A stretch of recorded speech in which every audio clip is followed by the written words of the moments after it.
Chaos on the banks of the Rio Grande River.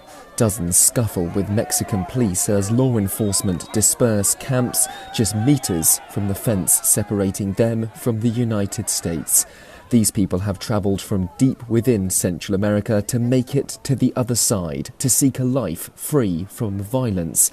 Many going through incredible hardships to get this far. 4 hijos, mi nieto.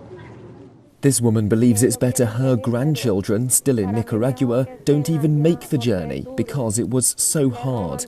Her belongings were stolen and she went hungry every day. Another woman and her daughter, also Nicaraguan, expressing relief after being kidnapped in Mexico. We hope it will get better, she says. A record 2.4 million migrants were stopped at the border this year alone. But scenes like this are set to become more common. The expiration next week of the Title 42 order, which, citing the threat of COVID-19, helped the US government reject migrants, could encourage others to risk their lives to reach safety and economic opportunity.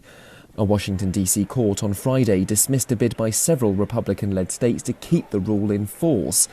The Department of Homeland Security is deploying additional agents in preparation, yet that, some lawmakers argue, is just a short-term fix to a hot-button issue requiring fundamental reform. Mayors and cities are bearing the brunt of Congress' inability to act, to continue to play politics and not do what's right in terms of sitting down and negotiating a policy around immigration that makes sense. And once again, we have our cities all over this nation bearing the burden of that inactivity. So we need federal government to act to address this crisis at our border and to make sure we have a policy that makes sense for those who are trying to come in the U.S., but also to help those of us who are on the ground trying to make accommodations for those who want to come to this nation.